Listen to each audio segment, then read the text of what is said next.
Hey everyone, and welcome back to Key Safety Talks. Today we're going to be tackling something that might sound a little dry at first, Oh, yeah. but trust me, it's way more exciting than you think. Toxicology.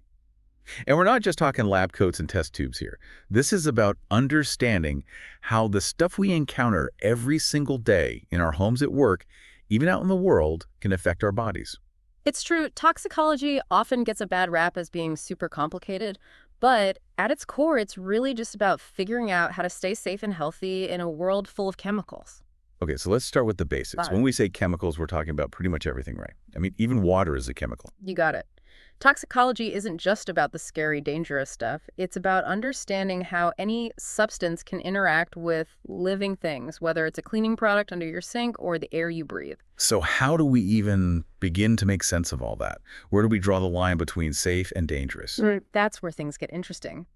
One of the most important concepts in toxicology is the idea that the dose makes the poison. What that means is that even a substance we usually think of as harmless can be toxic if we're exposed to too much of it. Okay, that makes sense. Like drinking too much water can actually be dangerous, even though we need water to survive. Exactly. And on the flip side, even a substance that's considered toxic can be safe in very small doses. Think about the caffeine in your coffee. It's technically a stimulant, but a cup or two in the morning probably isn't going to hurt you. So it's all about finding that sweet spot, that balance between how much exposure is okay and how much is too much. Hmm. But how do we actually figure that out? I mean, we can't just go around testing every single substance on people, right? Of course not. That's where toxicological research comes in. There are all sorts of ways to study how chemicals affect living organisms. And over the years, scientists have developed some pretty sophisticated methods. Like what? Give me an example. Well, one common method is called the Ames test. It uses bacteria to see if a chemical can cause mutations in DNA, a key step in the development of cancer. Wait, so we're using bacteria to learn about cancer in humans. How does that even work? It's pretty clever, actually. The bacteria used in the Ames test are specially designed to be unable to grow without a specific amino acid. If the chemical being tested is a mutagen, meaning it can damage DNA, it might cause a mutation in the bacteria that allows them to start producing that amino acid again. So if the bacteria start growing, that's a red flag that the chemical could be carcinogenic. Wow, that's fascinating. So it's like a little detective story playing out in a petri dish. But the Ames test is just one tool, right? Yeah. What are some other ways we study toxicity? Right. There are tons of other methods, each with its own strengths and limitations. Some studies involve observing groups of people who have been exposed to certain chemicals over long periods of time, like workers in a particular industry, and comparing them to groups who haven't been exposed. That can help us identify potential long-term health effects. So it's like piecing together a puzzle, looking for patterns and connections between exposure and health outcomes. Exactly. And sometimes we also look back in time, examining cases where people have already developed certain diseases and trying to figure out if there are any common exposures that might have contributed to their illness. That makes sense. It seems like there's no single right way to study toxicity. It's more about using a variety of approaches to build a complete picture. Absolutely. And it's important to remember that toxicological research is constantly evolving. Yeah. New methods are being developed all the time, and our understanding of how chemicals affect us is always growing. Okay, so we've talked about how we study toxicity. Now let's get down to the nitty-gritty. How do these chemicals actually get into our bodies and cause problems? Well, there are four main ways a chemical can enter your body: inhalation, ingestion, absorption, and injection. So breathing it in, eating or drinking it, soaking it in through your skin, or getting it straight into your bloodstream through a cut or a needle. Exactly. Think about it. We're constantly bombarded with chemicals. We inhale them in dust, swallow them in our food, and water absorb them through our skin, even a seemingly harmless lotion. And sometimes, unfortunately, we get them directly injected, like with medications, or in rare cases, accidental exposures. Wow, that's a lot to think about. It sounds like there's no escaping chemical exposure no matter how careful we are. Well, that's true to a certain extent. We live in a world full of chemicals, and it's impossible to avoid them completely. But the good news is that our bodies are incredibly resilient. They're designed to process and eliminate many of the substances we encounter. So it's not just about avoiding exposure altogether. It's about minimizing our exposure to the most harmful substances and making sure our bodies can handle the rest. Exactly. That's why it's so important to be aware of the potential hazards in our environment and to take steps to protect ourselves. So where should we start? What are some common places where people might encounter hazardous chemicals? Well, workplaces are a big one. Many industries involve using or producing chemicals that can be harmful if not handled properly. Think about construction workers exposed to asbestos, factory workers dealing with solvents, or healthcare professionals handling medications. Oh, wow. You just reminded me of something I saw in the news a while back. A story about a group of firefighters who developed cancer after responding to a major chemical fire. It was a stark reminder that even people and professions we associate with helping others can be exposed to serious hazards. That's a tragic example, and unfortunately, it's not unique. Occupational exposures can have long-term consequences, and sometimes those consequences don't show up for years or even decades. It's a sobering thought for sure, but it also highlights the importance of having strong workplace safety regulations and making sure those regulations are enforced. You got it. We've come a long way in terms of workplace safety over the past few decades, but there's always room for improvement. Okay, so we've talked about workplaces. What about other places where people might be exposed to chemicals? Well, our homes can actually be sources of chemical exposure too. Think about cleaning products, pesticides, paints, even personal care products.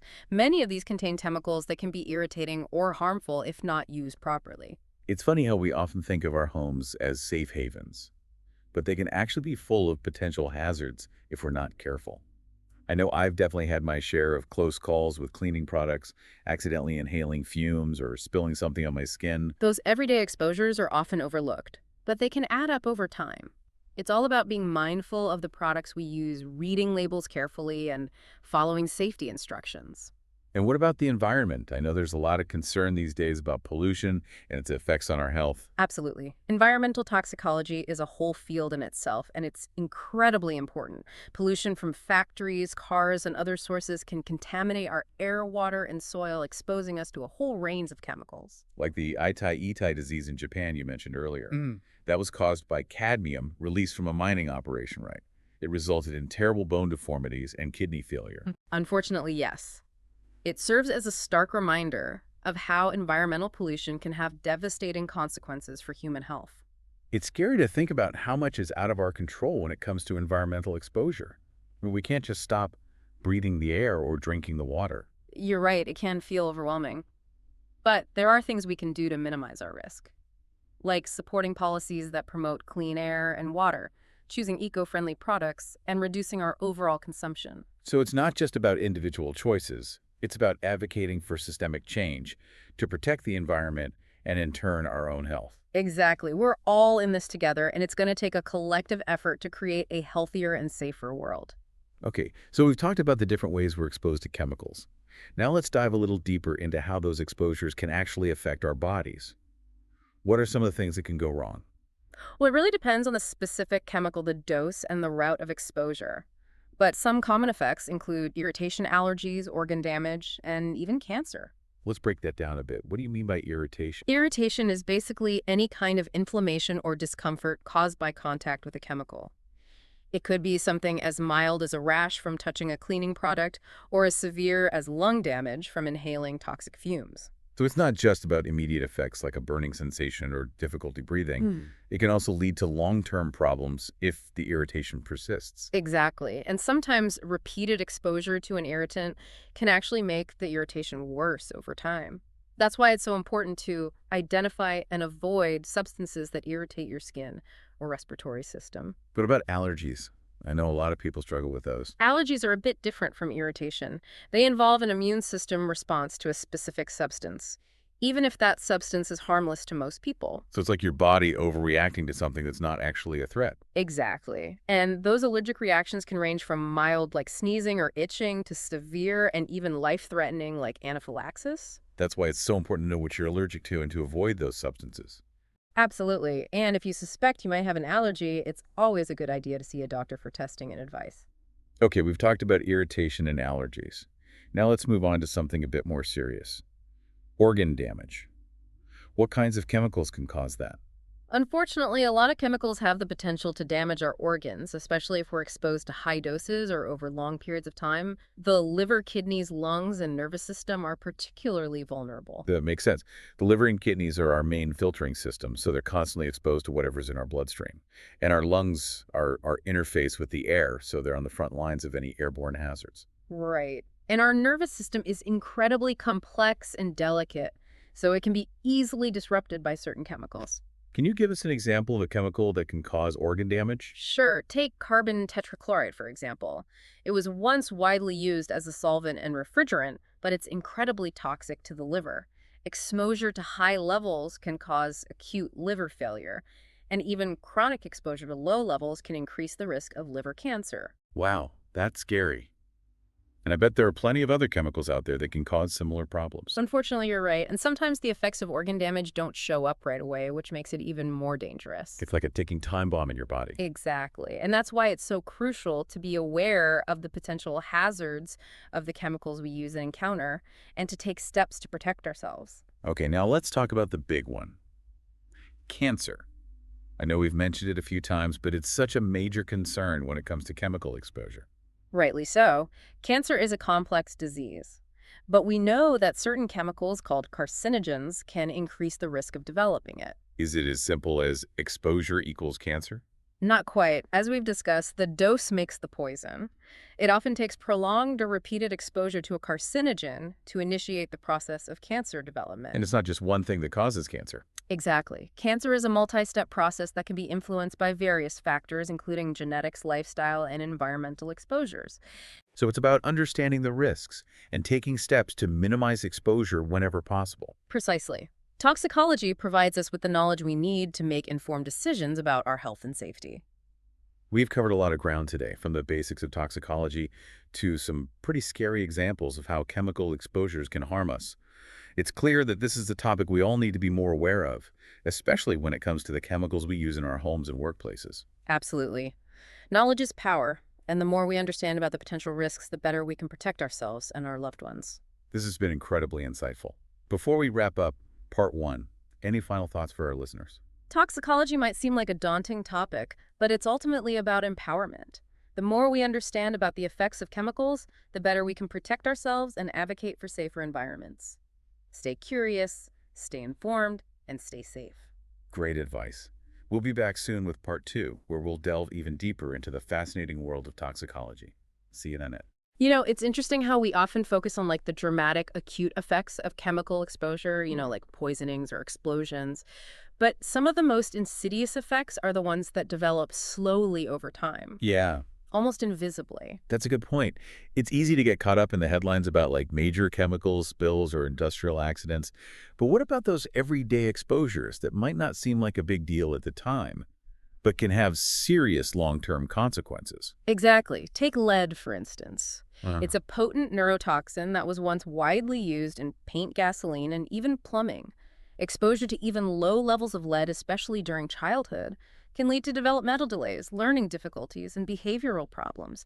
And the scary thing is that those effects might not be apparent for years. that's terrifying. It's like a silent thief robbing children of their potential without anyone even realizing it. It's a tragic example of how seemingly harmless exposures can have devastating consequences, and it highlights the importance of understanding the history of chemical use and the potential long-term effects of those exposures. Speaking of history, I remember learning about the Bhopal disaster in India back in school.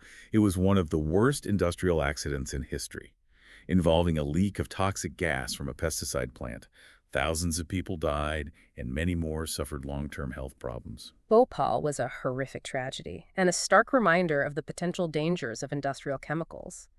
It led to major changes in safety regulations and a greater awareness of the need for responsible chemical management. I know we've talked a lot about the negative effects of chemicals, but aren't there also some chemicals that are actually beneficial to our health? Absolutely. We often forget that chemicals are the building blocks of everything around us, including our own bodies. Vitamins, minerals, hormones. These are all chemicals that are essential for our health and well-being. And many pharmaceuticals are derived from chemicals found in nature. Think about aspirin, which comes from the bark of willow trees, or penicillin, which is produced by a type of mold. It's funny how we tend to associate the word chemical with something artificial or harmful. But in reality, chemicals are just molecules interacting with each other. And those interactions can be both beneficial and detrimental depending on the context. That's a great way to put it. It's all about understanding the properties of different chemicals and how they interact with our bodies. So how can we as individuals make informed decisions about the chemicals we use and encounter in our daily lives? It seems like there's so much information out there, and it can be hard to know what to trust. It's true. There's a lot of information, and some of it can be confusing or contradictory. That's why it's important to rely on reputable sources like government agencies, scientific organizations, and healthcare professionals. Like OSHA and NEOH, which you mentioned earlier, they provide a ton of information on workplace safety and chemical hazards. Exactly. And the Environmental Protection Agency, EPA, is a great resource for information on environmental toxins and pollution. What about consumer products? Is there a way to know which ones are safer than others? Some organizations, like the Environmental Working Group EWG, evaluate and rate consumer products based on their potential health and environmental impacts. They have a website and a mobile app that can help you make informed choices about the products you buy. That's helpful.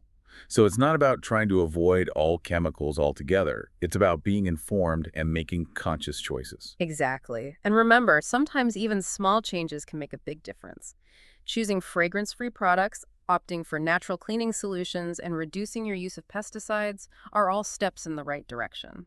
It's about finding that balance between living in the modern world and minimizing our exposure to potentially harmful substances.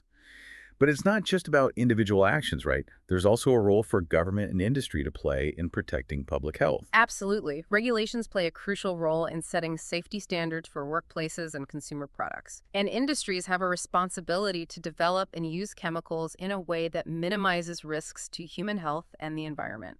We've seen examples of that, like the phase out of lead and paint and gasoline. Yeah. Those were major public health victories. They were. And they show what's possible when science advocacy and policy come together. You know, this conversation has really made me think about how much we rely on chemicals in our modern world. It's easy to take for granted the role they play in everything from food production to medicine to transportation. It's true. Chemicals are essential to our way of life.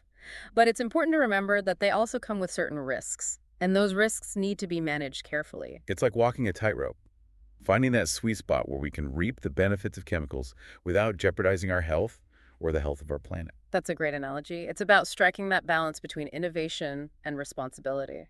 Okay, so we've talked about the sources of chemical exposure, the ways chemicals can enter our bodies, and the potential health effects. Now let's shift gears a bit and talk about what happens after a chemical enters the body. How does our body process and eliminate these substances? That's where things get really interesting. Our bodies have an amazing system for dealing with foreign substances, including chemicals. It's a multi-step process involving absorption, distribution, metabolism, and excretion. Okay, break that down for me. What happens in each of those steps? Sure, absorption is the process by which a chemical enters the bloodstream. This can happen through the lungs, the skin, the digestive tract, or even through injection. So it's basically how the chemical gets from the outside world into our internal environment. Exactly. Once a chemical is in the bloodstream, it's distributed throughout the body. Some chemicals are stored in certain tissues like fat or bone, while others are quickly eliminated. Like a complex delivery system carrying chemicals to different parts of the body. Right. And then comes metabolism, which is the process by which our bodies break down chemicals into smaller, less toxic substances. This happens primarily in the liver, but other organs like the kidneys and lungs also play a role. So it's like our body's own detoxification system trying to neutralize the harmful effects of chemicals. Exactly. And finally, we have excretion, which is the process by which our bodies get rid of the chemical and its metabolites. This can happen through urine, feces, sweat, or even breath. So it's like the final step in the journey of a chemical through our bodies, from entry to elimination. Exactly. It's a fascinating and complex process, and it's a testament to the incredible resilience of the human body. I know we talked earlier about how some chemicals can accumulate in certain tissues like fat and bone. What are the implications of that? Well, it means that some chemicals can persist in our bodies for long periods of time, even after exposure has stopped. And in some cases, those chemicals can continue to exert their effects, potentially leading to long-term health problems. Like the example of lead you mentioned earlier. Right. It can accumulate in bone and continue to damage the nervous system even years after exposure. Exactly. And another example is DDT, a pesticide that was widely used in the mid-20th century. It's very persistent in the environment and can accumulate in fatty tissues, leading to a range of health problems in both humans and wildlife. It's a reminder that the choices we make today can have consequences that ripple far into the future. Absolutely. We have a responsibility to ourselves and future generations to use chemicals wisely and to minimize our impact on the environment.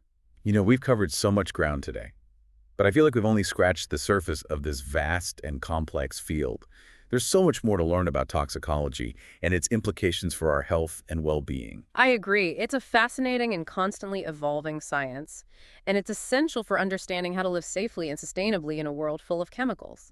Before we move on to part 3, any final thoughts for our listeners on this segment of our conversation? I think the key takeaway is that while chemicals are an integral part of our modern world, we need to approach them with both caution and respect. By understanding the principles of toxicology, we can make informed decisions about the products we use, the environments we inhabit, and the risks we're willing to tolerate. You know, it's amazing to think about how our bodies have evolved these intricate mechanisms to deal with the constant influx of chemicals from our environment. But sometimes those mechanisms can be overwhelmed or disrupted, Right. leading to problems. That's right. And one of the biggest challenges in toxicology is understanding how different people respond to the same chemical exposure. Why does one person develop an allergy while another doesn't?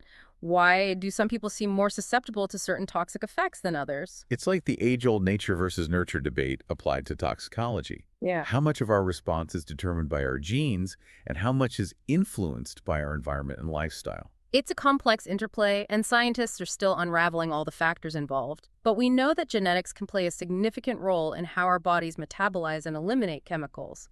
Some people have genetic variations that make them more or less efficient at processing certain substances. So it's like some people have a superpowered detoxification system, while others might be a bit slower at clearing out toxins. That's a good way to think about it. And those genetic differences can have a big impact on our susceptibility to chemical-related health problems. What about age? Does that play a role in how our bodies handle chemicals? Absolutely. Children are particularly vulnerable to the effects of chemical exposure because their bodies are still developing and their detoxification systems aren't fully mature. I remember when my kids were little, I was so careful about the cleaning products I used and the toys they played with. It's scary to think about how easily they could be harmed by something I might not even think twice about. It's a valid concern, and it highlights the importance of protecting children from unnecessary chemical exposures. And on the other end of the spectrum, older adults might also be more sensitive to certain chemicals because their organs might not function as efficiently as they used to. It seems like there's a whole host of individual factors that can influence our response to chemical exposures. What about lifestyle choices? Can things like diet and exercise make a difference? They can indeed. A healthy diet rich in fruits, vegetables, and antioxidants can support our body's natural detoxification processes. And regular exercise can improve circulation and help our organs function more efficiently. So it's not just about avoiding harmful substances. It's also about supporting our body's ability to handle the inevitable exposures we encounter in our daily lives. Exactly. It's about taking a holistic approach to health and recognizing that our bodies are complex systems that are constantly interacting with the environment. This has been such an eye-opening conversation. I feel like I've learned so much about toxicology and its relevance to our everyday lives. I'm glad to hear that. I think it's so important for people to have a basic understanding of these principles so they can make informed decisions about their health and well-being. Before we wrap up this episode, any final pearls of wisdom you'd like to share with our listeners? I think the most important thing is to remember that we're not powerless in the face of chemical risks. By staying informed, making conscious choices, and advocating for safer policies, we can create a healthier and more sustainable world for ourselves and future generations. That's a great message to end on. Thank you so much for joining us today and sharing your expertise. It's been a true pleasure. The pleasure was all mine. And to our listeners, thanks for tuning in to Key Safety Talks. We hope you found this deep dive into the world of toxicology informative and empowering. Remember, knowledge is key when it comes to protecting our health. Until next time, stay curious, stay safe, and keep those brains buzzing.